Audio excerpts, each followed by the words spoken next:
Hey guys, Horror Man back for another review. So today we're going to take a look at the Friday the 13th Ultimate 2009 action figure. Now this is made by NECA Toys and it's part of their ongoing line of Ultimate action figures.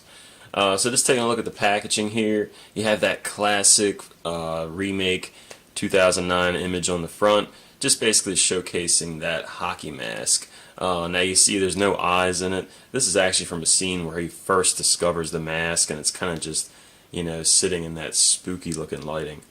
You got the Friday the 13th logo right in the front. One of the new things with this figure is they've actually incorporated the hanger tag into the actual packaging. So you don't have that clear hanger that kind of falls off. And that's a new thing going forward with this packaging and other Ultimates. So at the top, you see this image of Jason, says Friday the 13th, some warnings, NECA logo, ages 17 and up. On the side, you basically get that same image as the top. Same with the other side, and then you get the logos and such. On the bottom, you basically get the credits for NECA. And then on the back of the packaging, you get a little read-up. It just says a group of young adults discover a boarded-up Camp Crystal Lake where they soon encounter Jason Voorhees and his deadly intentions. And just like all the other figures, you do have like a Velcro closure, and then you have, of course, the figure clearly displayed on the inside. And then on the other side, you get a really cool shot of the figure. So let's go ahead and get this out of the box and get a closer look. Now once you open the packaging, you do get this really cool background piece, which is always welcome, and it's just got like a woodsy type of background to it with the lake. Alright, so just taking it out of the box and taking a closer look, just want to go ahead and start with that head sculpt. I should say hockey mask. And I think they've done a really good job with this. Now, it's not 100% perfect. It's got kind of like almost like a darker, like a vignette, it's darker around the outside of the hockey mask, and then it's kind of lighter on the inside, which is kind of interesting. I kind of wish it had a little bit more darkness around the eyes, and some of like the other holes in the mask, as opposed to just being real light in the center and dark around the edges. I think with certain photos, the way they've done it, it's going to be really beneficial. But personally, I kind of prefer it to look a little more aged around the eyes. But it is like pretty good looking. You could see the different like little metal pieces here, where he would put like additional straps. I love how they've done the hair. You could really see the hair kind of come down and flow nicely, especially with the straps kind of over the hair. And you can see the back of him. He's got the long hair coming down. And same on both sides, so it looks really good. Again, not perfect, but I think it looks pretty good here. Now with most Jasons that NECA makes, pretty much all of them except for maybe one, all the hockey masks are removable, and that includes this one. And this is very easy to remove. You just lift it off here, and then you can see that hideous face of Jason. So what's nice about this is the original mask, the hair was actually attached to it, which really was stupid. But now they've fixed that, which is really cool. And if you look at the face of Jason here, man, they have done a really good job. You could really see like those nasty teeth and that crazy like white eyeball, and just like the overall like sweat like on the neck. And if you remember in the Friday the 13th movie, you actually do see his face a couple times. You see it once when he has that like sack mask torn off his face, and then you see it at the very end during what looks to be like a dream sequence, and he's kind of like floating away on his back down to his like watery grave. So pretty cool. But yeah, again, I mean, I just think the details of this face are really, really nice, and yeah, it's much better than the first one. also get an interchangeable head, which is basically going to be that sack head version of Jason. You just want to pop this off, and it just has that kind of straight peg, and then you're going to pop this new head on, which I'll have to kind of do off camera here. And then you have your sack head version of Jason. And I think for the most part it looks pretty cool. You can kind of have this sack part kind of like draping over top of the jacket, or if you want, you might be able to tuck this in a little bit better. But again, I mean, I think they've done a really nice job with the head. You can see how it kind of wraps all around. Got that little eyeball showing. And then just like the overall wrinkles, especially in this side, I really like that left side of his face. You could really see it tied up nicely. And just looking over the rest of the body here, starting with the torso. They've done a really nice job with this jacket. It's such an odd jacket. It's almost like he took some counselor's clothes and sewed this thing together. But you can see a little bit of like a mixture of shiny and dull plastic and like rubber all over.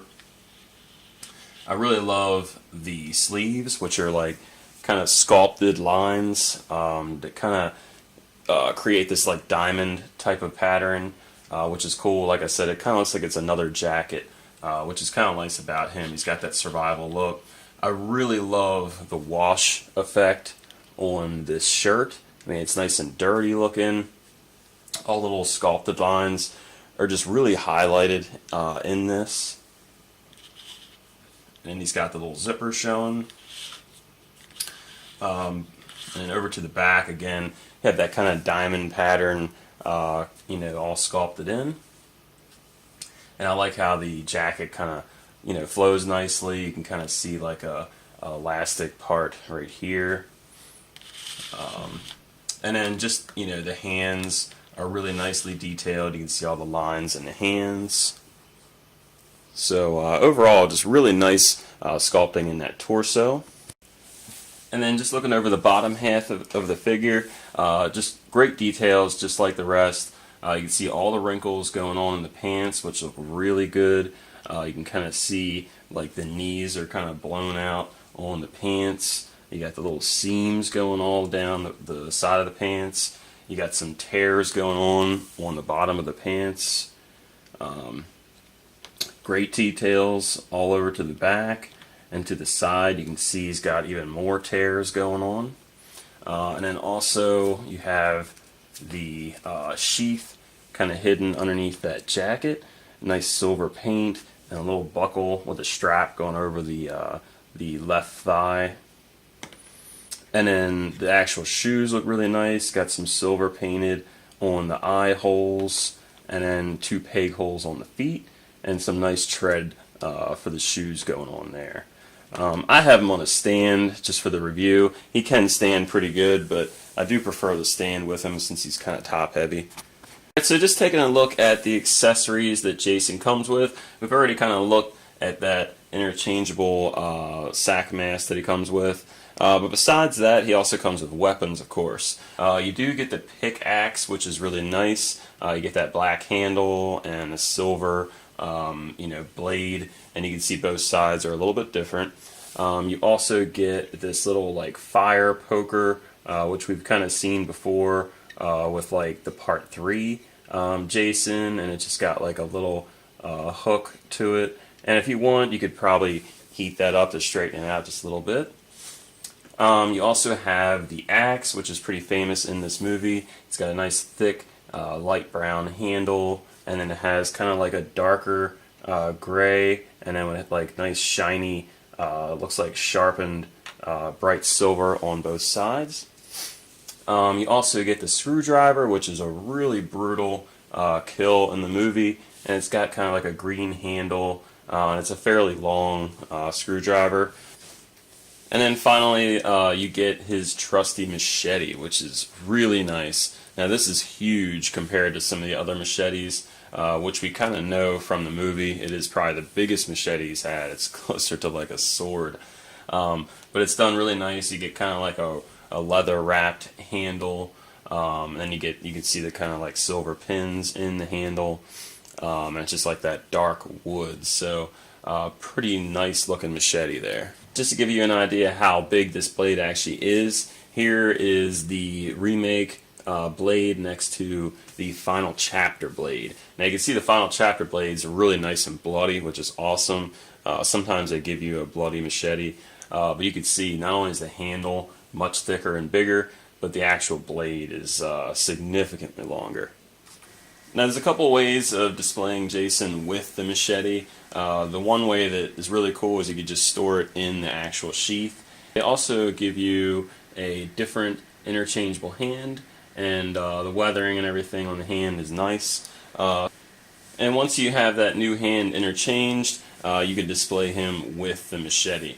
Now when you're interchanging the hands, the peg might move around on you, but it's easy just to move it back and forth. He's got this kind of softer jacket piece that covers it just a little bit, so it's a little tricky, but it does seem to fit in there really nice.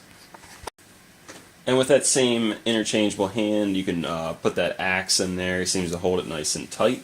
And back to that smaller hand that he comes with, or the tighter gripping hand, you can see he's holding the pickaxe. Alright, so just going over the articulation, this is one aspect of the figure besides the sculpt and accessories that's really going to shine here. He's got pretty good movement. He can turn left, turn right. He can look down pretty far. I can look up pretty far, but most importantly you can get a little bit of that head tilt action there. The arms can go pretty far out, and then pretty far down, and then pretty far up. It can't go completely straight up. It's got a kind of an angle, and I think it's just because the sculpt of the jacket. You only get a single hinge elbow joint, unfortunately. I was kind of hoping you would get the double, but you do get a full 90-degree angle. No real bicep, or no real biceps swivel, but you do get the wrist articulation. You can get a little bit of that cradle in the wrist effect, but the sleeve kind of gets in the way just a little bit. He can twist pretty good, left and to the right. Can't really do much on the angles. And just taking off the stand, he can get the leg out pretty far, and then not too far back. And then you do get the single hinge at the knee. And then as far as the legs, you don't get a ton of leg movement. You can get a little bit of that up and down, but you really don't have much of an ankle pivot. So it's definitely a big improvement as far as the articulation, but not perfect. So before we get to all the other comparisons, I just want to take a quick look at the original next to the new Ultimate Jason. And man, there is a lot of differences. As far as like just the overall head sculpts, there's a huge difference. If you look at the hair compared to both of them here, the hair is completely different. It's even a darker color. This one's almost more black than it is blonde, and then the far left one is blonde. And the blonde is how it actually looked in the movie. One of the biggest gripes about the original figure was that if you took the mask off, the hair actually stays with it. So you're left with this kind of short-haired Jason, which is something kind of funny. And if you look at the actual face, it's just much lighter. So yeah, the face on the old one is just really pale. It's almost too pale. And then this one is a little bit more lifelike. And this Jason has been living for a while, so he's not like dead. I mean, he is living in the woods, and he should have like a somewhat healthy skin tone, whereas this one looks like he's about to die. And then the neck doesn't even really match that skin tone. But again, the fact that this hair would come off was really annoying. So yeah, if you turn to the side, you can see where they added the new hair for this version, and it really covers up that the back of the head there too. So it's a much better comparison here. Now, if you really don't like the longer hair on the new one, you can actually take the new mask and add it to the old figure, and it gives you this kind of like shorter haired version of Jason if you want it. But for me, I like the hair. And it works vice versa as well. For some reason, if you wanted more hair, you can actually take the old mask and put that on the new one, and you got kind of like that. Kind of looks like more wet hair mixed in with the blonde. But yeah, it's a little overkill. Besides the head sculpt, if you look at the paint details, like in this shirt, you can see this shirt looks far better. The wash they got on it. So for the next comparison, here he is next to the Part 3 Jason and the Part 4 Jason. And for your sack mask version comparison of Jason, here he is next to the Ultimate Part 2 version of Jason. And here he is next to a couple older Jason figures. You have the original Jason Voorhees figure ever made. That was Movie Maniacs Jason. And just a little fact for you guys, the guys from NECA, including Randy Falk, actually worked on the team for McFarlane when they made that Jason. So that actually is sort of a NECA / McFarlane figure. And then here's the Freddy vs. Jason, which came out years ago when the Freddy vs. Jason movie was actually made. And that's also made by NECA Toys. Here he is next to some of the more modern horror movies. You have the recent Halloween from 2018. You have the Curse of Chucky, which was made a few years ago, and then you have the remake version of Freddy Krueger from Nightmare on Elm Street. And you can see the different sizes here. Jason still is the tallest amongst them all. Here he is next to some other random NECA characters. So you have Sam from Trick or Treat, Michael from the Lost Boys, Raphael from the 1990 Teenage Mutant Ninja Turtles, and then one of the newer figures also is that Wellhouse Pennywise. And for your 6-inch scale comparisons, here he is next to the Mezco 112 Collective Horror figures, and these are both fairly new. You have the Michael Myers from 1978, and then you have Jason from Friday the 13th Part 3. And you can see that these are definitely not in scale together, won't even look right on the shelf. So yeah, these definitely will not look great together. Now with the Marvel Legends Sabretooth, he's a little bit bigger than a standard Marvel Legends, so he can almost fit, but Sabretooth, since he's such a big character, he should be about the same height as Jason. There's the Mafex Scarecrow from Batman Begins, and you can see he's significantly shorter. But then you have these Ermac from Mortal Kombat, and you can see how he's significantly taller. Alright, and for the final comparison, here is Jason with some of the different accessories that NECA has released over the years. You have the Camp Crystal Lake sign, which is like the nice looking sign. And then you have the pier set, which has like the little pier along with the light post. And then you have his tombstone from the Part 6, Jason Lives. You have the little fireplace that comes with the Ultimate Part 2 set, along with the Pamela Voorhees head. I can't remember, I think that might actually be the Mezco Pam Voorhees gravestone. The NECA one I think is a little bit skinnier, because the Mezco stuff was a little bit bulkier. But either way, any of this stuff will scale really nice with it, so you can get yourself a nice little setup to go along with Jason. Alright, so that's my review of the Ultimate Friday the 13th remake version of Jason Voorhees. And overall, I think this is, man, just a killer figure. If you've been wanting this figure for a while, I think you're going to be very happy with this. The updated articulation, the additional weapons, the improvements on the sculpt, particularly in that head, it's way better than the original. The only real gripes I have about it is I just wish the mask was painted a little bit better. I love all the scuffs, and I really like the darkness around the eyes. You can kind of see where it's a little bit darker. It's not just the shadow, it's just some wear and tear around those eyes. It's basically the opposite of it on the mask. That's actually the lightest spot in the mask. So I'm not thrilled with the paint. But like I said, I mean, it's a small gripe. Everything else is just it's stellar, man. I mean, this is what we've been waiting for, and for under $30, I mean, you really can't beat this figure. Please leave a comment or a question if you have any. Please like the video, subscribe if you haven't already. If you like Jason reviews and Jason videos, or really anything horror and NECA related, you're definitely going to want to follow me. It's mostly what I review. So yeah, thanks for watching, and stay tuned for the little slideshow at the end. And until next time, guys, see ya.